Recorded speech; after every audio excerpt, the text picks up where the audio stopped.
비가 추적추적 내리는 오후, 서울의 한 평범한 초등학교 강당에서 미래는 무대 위에 서 있었다. 그녀의 손은 떨리고 있었고 목소리는 갈라져 나왔다. 저는 레즈비언입니다. 제 아이의 엄마로서 더 이상 숨길 수 없어요. 그 한마디가 강당을 얼어붙게 만들었다.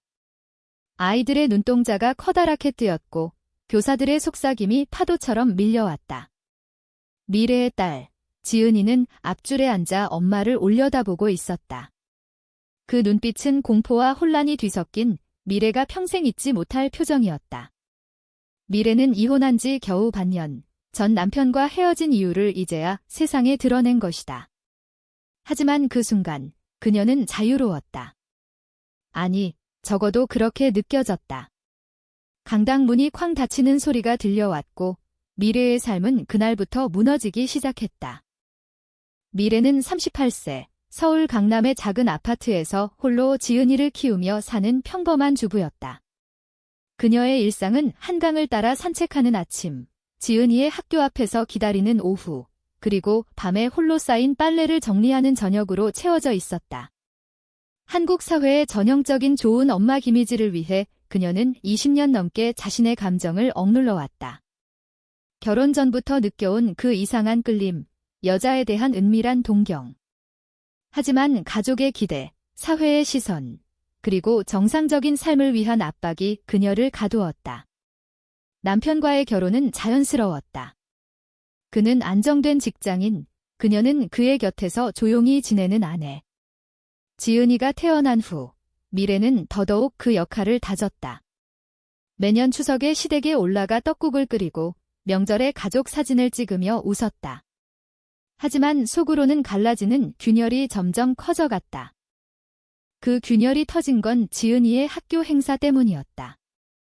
학교에서 가족의 다양성에 대한 토론회를 열었고 미래는 자원봉사자로 참여했다. 처음에는 단순히 도와주려 했지만 강연자 한 명의 이야기, 자신의 성소수자 정체성을 숨기다 가족을 잃은 어머니의 이야기가 그녀의 가슴을 후벼 팠다. 그날 밤, 미래는 지은이의 손을 잡고 속삭였다. 엄마가 솔직해질게. 너한테도. 세상에. 지은이는 고개를 끄덕였지만 그 눈에는 불안이 스쳤다. 다음 날, 미래는 강당에서 그 말을 했다. 폭로였다. 아니, 해방이었다. 행사 후 학교는 난리였다.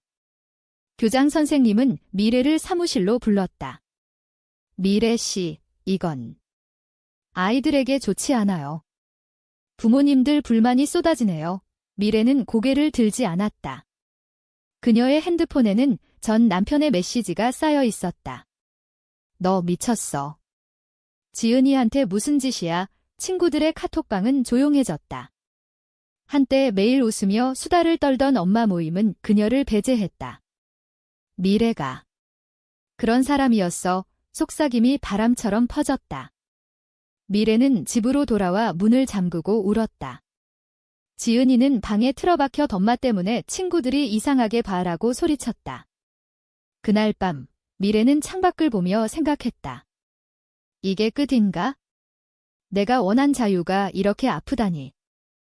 며칠 후, 우편함에 낯선 편지가 도착했다. 봉투는 오래된 종이로, 주소는 서울 외곽의 작은 동네였다. 미래는 떨리는 손으로 열었다. 미래 씨에게. 당신의 이야기를 들었어요. 나도. 비슷한 길을 걸었어요. 미린이라고 해요. 만약 괜찮다면 만나서 이야기 나눌까요? 편지에는 미린의 연락처와 한강공원에서 기다리겠다는 간단한 문구가 적혀 있었다. 미래는 편지를 몇 번이나 읽었다. 누군가. 어떻게 알았지? 하지만 그 글씨체는 따뜻했다. 마치 겨울 바람 속에 피어난 작은 꽃처럼. 미래는 망설였다. 세상이 그녀를 외롭게 만든 지금, 낯선 사람을 만나는 건 위험했다. 하지만 지은이의 차가운 시선, 학교에서의 고립감이 그녀를 밀어냈다. 다음 날 오후, 그녀는 한강공원으로 향했다. 가을 바람이 불어오고 붉은 단풍잎이 강물에 흩날렸다.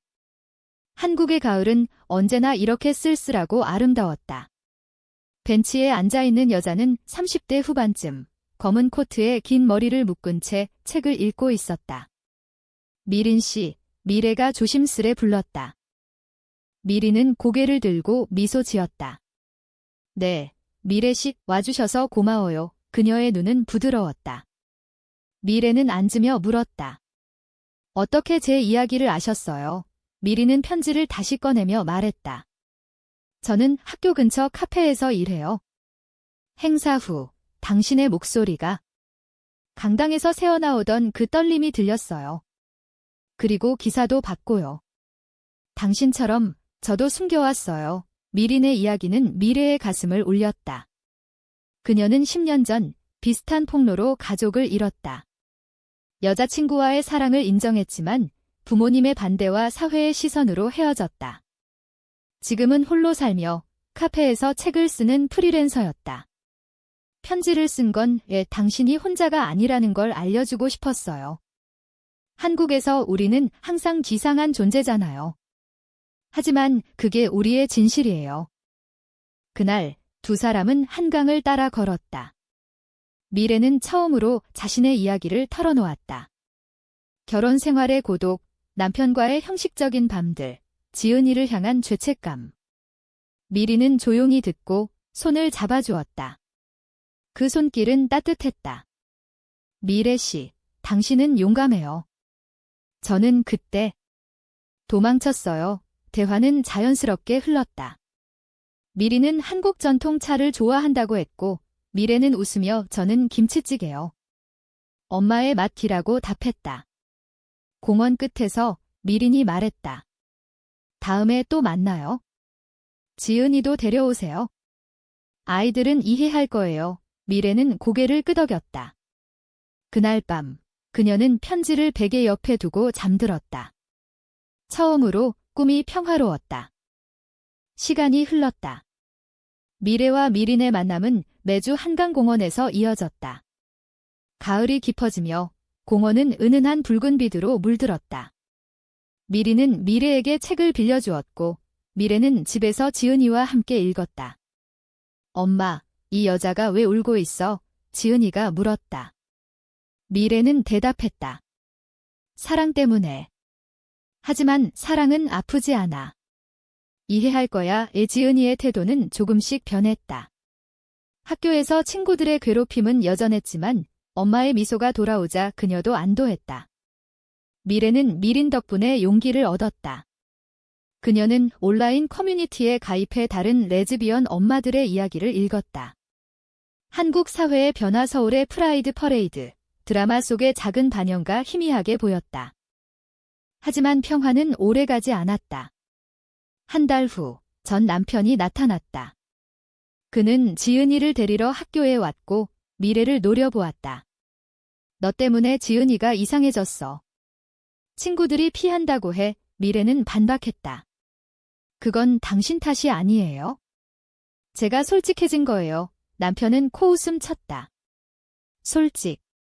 그게 무슨 미친 짓이야. 내가 그딴 여자랑 어울린다고. 그는 미린의 존재를 어떻게 알았을까? 아마 학교 소문일 터였다. 그날 남편은 법원에 지은이 양육권 소송을 제기했다. 아이를 보호해야 해. 내가 위험해. 미래의 세상이 다시 무너졌다. 그녀는 변호사를 찾았지만 비용이 만만치 않았다. 밤에 미린에게 전화했다. 미린 씨, 어떻게 해요? 지은이를 빼앗기면? 미린의 목소리는 단호했다. 함께 싸워요. 제가 도울게요. 그녀는 자신의 과거 경험을 공유하며 LGBT 지원 단체를 소개했다. 서울의 작은 NGO, 무지개 엄마들이었다. 그곳에서 미래는 비슷한 처지의 여성들을 만났다. 한 여자는 한국에서 우리는 항상 비밀이에요. 하지만 비밀은 우리를 죽여요 라고 말했다. 미래는 눈물을 흘렸다. 미리는 매일 카페에서 기다렸고 따뜻한 라떼를 타주며 당신은 강해요 라고 속삭였다. 그 말들이 미래의 버팀목이 되었다. 두 사람 사이에 싹트는 감정은 조용했다.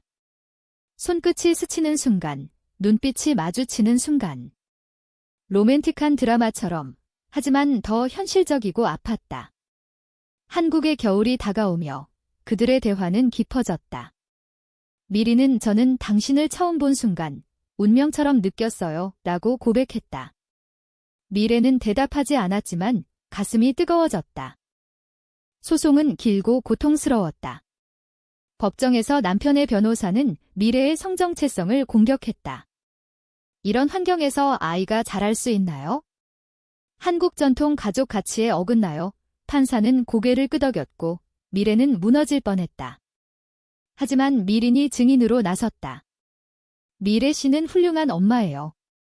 그녀의 사랑은 지은이를 지켜줄 거예요. 미린의 말은 진심이었다. 그녀의 눈에는 미래를 향한 애정이 스며들어 있었다. 법정 밖에서 두 사람은 포옹했다. 그 포옹은 비밀스러운 약속이었다. 그러나 그날 밤 배신이 드러났다. 미린의 전 여자친구가 연락했다. 미린아, 그 새 여자 때문에 나한테 이러는 거야? 너 아직도 그 상처 안 털었어. 미린은 과거의 연인을 숨기지 않았지만 미래에게 털어놓지 않은 세부가 있었다. 그녀는 과거에 배신당해 사랑을 두려워했다. 미래는 그 사실을 알게 되자 충격을 받았다. 당신도 나처럼 숨겼어요. 미리는 울며 사과했다. 미안해요. 당신을 아프게 하고 싶지 않았어요. 배신의 상처는 깊었다. 미래는 미린을 피했다.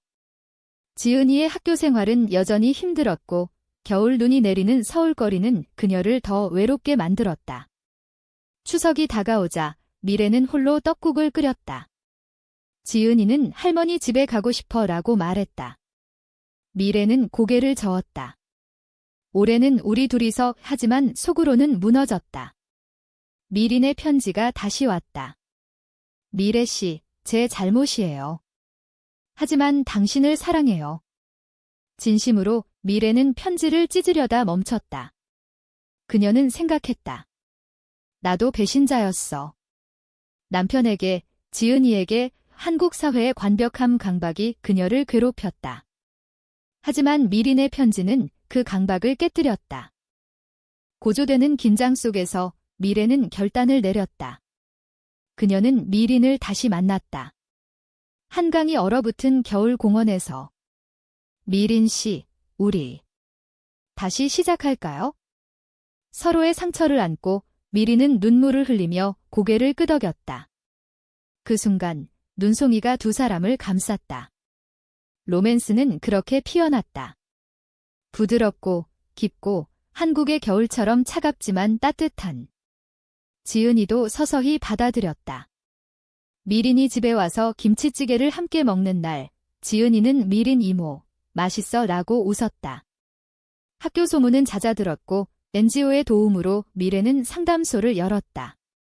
다른 엄마들을 위한 공간. 그러나 진정한 고조는 봄에 왔다. 프라이드 퍼레이드 날 미래와 미리는 손을 잡고 거리를 걸었다. 서울의 번화가 무지개 깃발이 나부끼는 가운데. 하지만 군중 속에서 남편이 나타났다. 그는 지은이를 데리고 있었고 소리쳤다. 이게 무슨 짓이야? 지은이 앞에서 지은이는 울었고 미래의 가슴이 찢어졌다. 남편은 내가 바꾼 거야? 우리 가족을 파괴한지라고 비난했다. 그 순간 미린이 앞으로 나섰다. 지은아, 내 엄마는 너를 사랑해. 그 사랑이 특별하다는 거야. 군중이 박수를 쳤고 지은이는 엄마의 손을 잡았다. 남편은 물러섰다. 그날 가족은 재정이 되었다. 혈연이 아닌 선택의 가족. 여름이 되자 미래와 미린의 사랑은 안정되었다. 그들은 작은 여행을 떠났다. 제주의 푸른 바다 앞에서 미래는 속삭였다. 당신 덕분에 살았어요. 미리는 미소 지었다. 우리 함께해요. 지은이는 학교에서 친구를 사귀었고 미래는 책을 썼다. 숨겨진 꽃들이라는 제목으로 한국의 레즈비언 엄마들의 이야기. 사회는 여전히 가혹했지만 작은 변화가 시작되었다. 드라마 속에서, 뉴스에서, 그리고 그들의 일상에서. 결말은 비극적이지 않았다. 오히려 희망적이었다. 가을이 다시 오고 한강공원에서 세 사람은 벤치에 앉았다. 미래는 미린의 손을 잡았고 지은이는 그 사이에 끼어 웃었다. 낯선 편지가 시작한 이야기. 이제는 영원한 가족의 서곡이 되었다. 한국의 하늘은 맑았고 바람은 부드러웠다. 사랑은 결국 모든 걸 바꿔놓았다.